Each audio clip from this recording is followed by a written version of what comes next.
Welcome back to New York Viewpoint. I'm Ken Rosato. Now, we've all heard it before. It's better to buy with cash, right? Well, that is nice in theory. Most of our spending may end up on a credit card or two. In many cases, the question isn't whether or not to use a credit card, but deciding which one we should be using.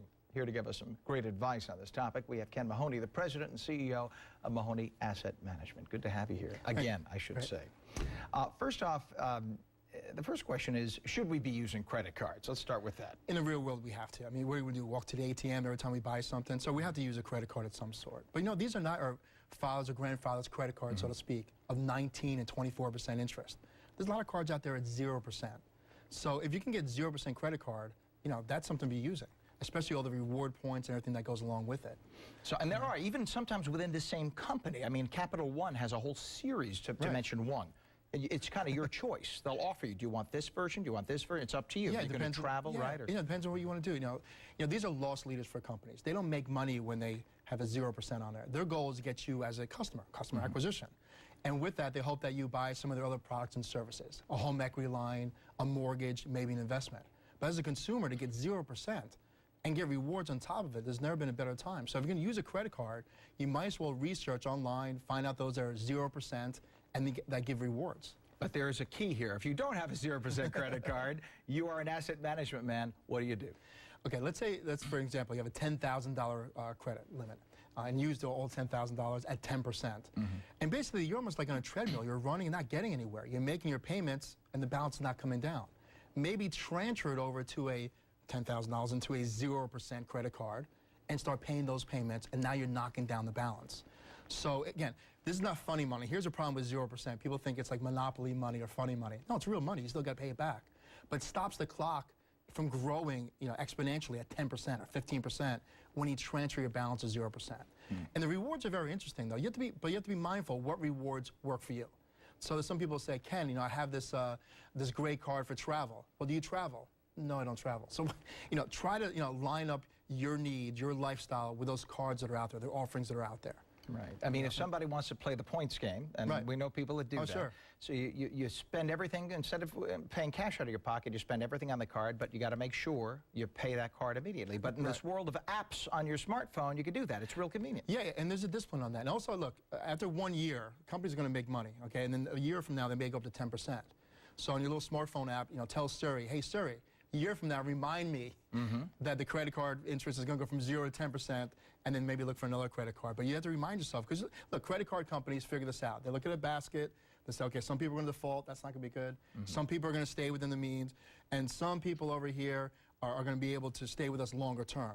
But you have to remind Siri or your smartphone a year from now, hey, this is not 0% anymore, now it's up to 10%.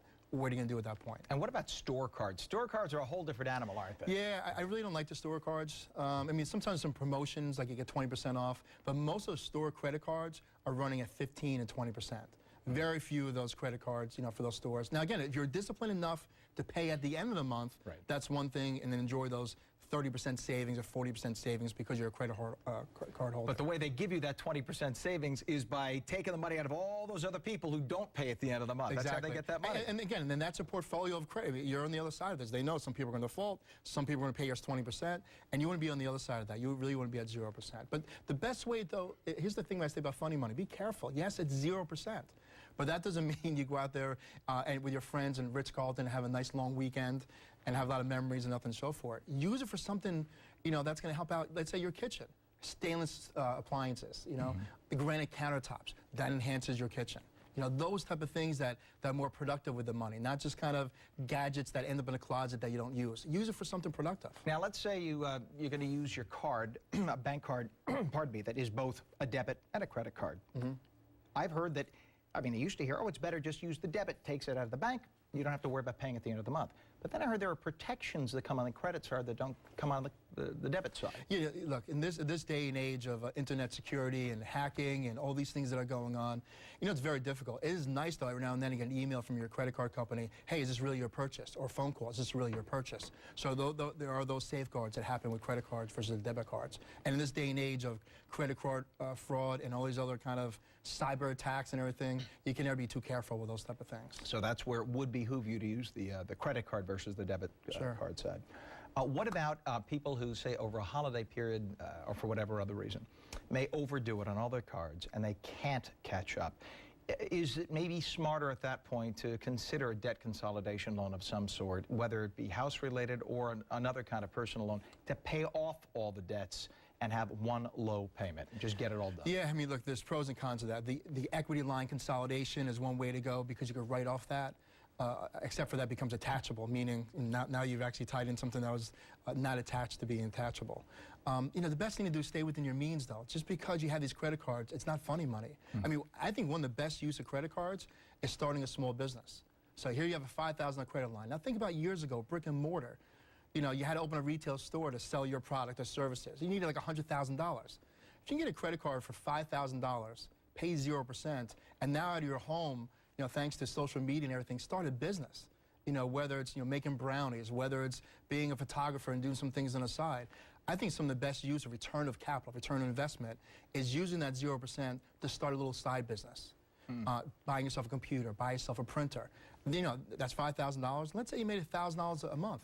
That's a great use of that money. For a limited investment. For a limited investment. I mean, where can you start a small business, you know, for $5,000? We can do it now thanks to the internet. You don't need to, you know, sign a $100,000 lease and fill it with inventory. Now, thanks to the internet and our expertise and find a little niche that can help people. What a great way to use those credit cards, the way to fund something and take a risk. Yeah, through companies like Viber and Skype, you get free phone numbers and things like that. I mean, you don't even have to pay for a phone. You don't even have to pay for business cards. I had a friend that just loved photography on Facebook with their 1,500 friends. Say, hey, by the way, I do photography. I'm kind of cheap. I'm kind of new at this thing. He's getting bookings for weddings, for christenings, confirmations, all those type of things. Didn't cost him anything other than printing up some business cards and a new computer. Sure. And it's just really fascinating to see in this day and age that you can start an idea, a business. And now with the use of credit, easy credit, you know, let's not use easy credit for consumption, consumerism. Let's use it for something that gives us a longer-term impact.